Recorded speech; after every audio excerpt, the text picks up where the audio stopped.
નમસ્કાર. આજે આખું ભારત ગણતંત્ર દિવસ મનાવી રહ્યું છે.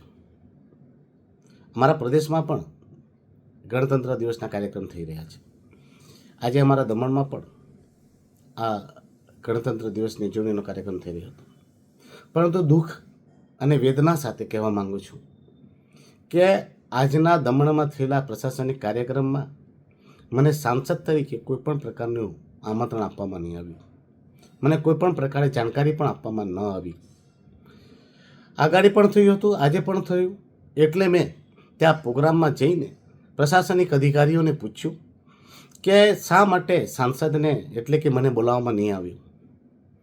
મને કોઈ ઇન્વિટેશન આપ્યું હોય એવી તમારા પાસે કોઈ જાણકારી હોય તો મને બતાવો.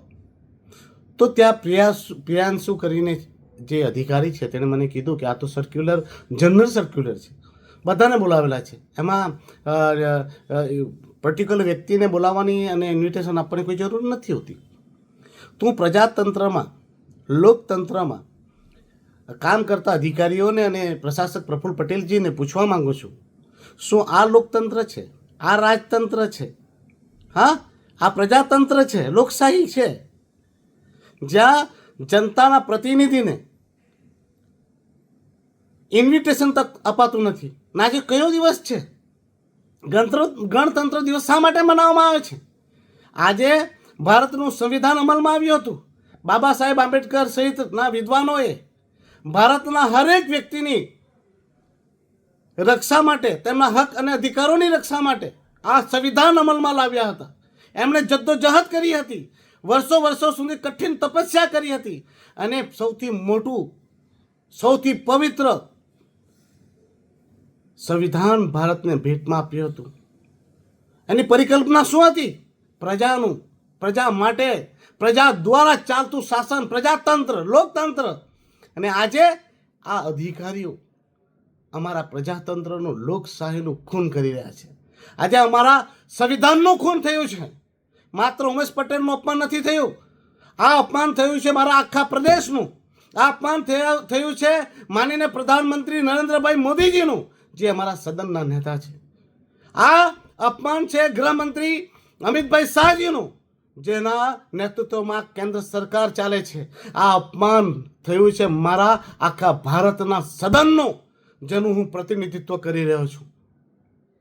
આજે લોકતંત્રના પર્વ ઉપર, આજે ગણતંત્ર દિવસના અવસર ઉપર અધિકારીઓ આટલી દાદાગીરી કરે, આવી રીતે લોકશાહીનું ખૂન કરે, અને હું પ્રજાના પ્રતિનિધિ તરીકે આ બધું અપમાન સહી લઉં?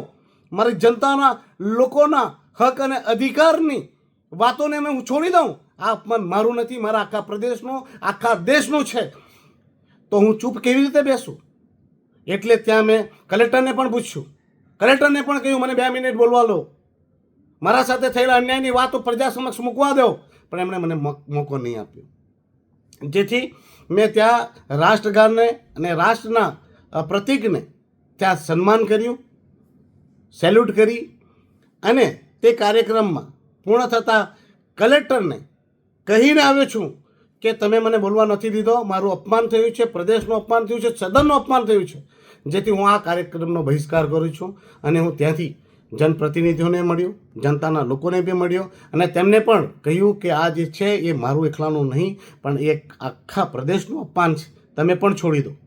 અને હું તમારા સમક્ષ જ આ કાર્યક્રમનો બહિષ્કાર કરી આ સ્થળ છોડી રહ્યો છું. હું ચોથા સ્તંભ સમાન મીડિયા કર્મીઓને, મીડિયાના લોકોને વિનંતી કરું છું કે આ મારા અવાજને તમે જન સુધી પહોંચાડો, તાકી આવતા સમયમાં આવા બ્યુરોક્રેટ્સ લોકપ્રતિનિધિઓને આવી રીતે અપમાનિત ન કરે, પ્રદેશને અપમાનિત ન કરે, રાષ્ટ્રને અપમાનિત ન કરે, અને ભારતીય પાર્લામેન્ટને અપમાનિત ન કરે. જય હિન્દ, જય ભારત.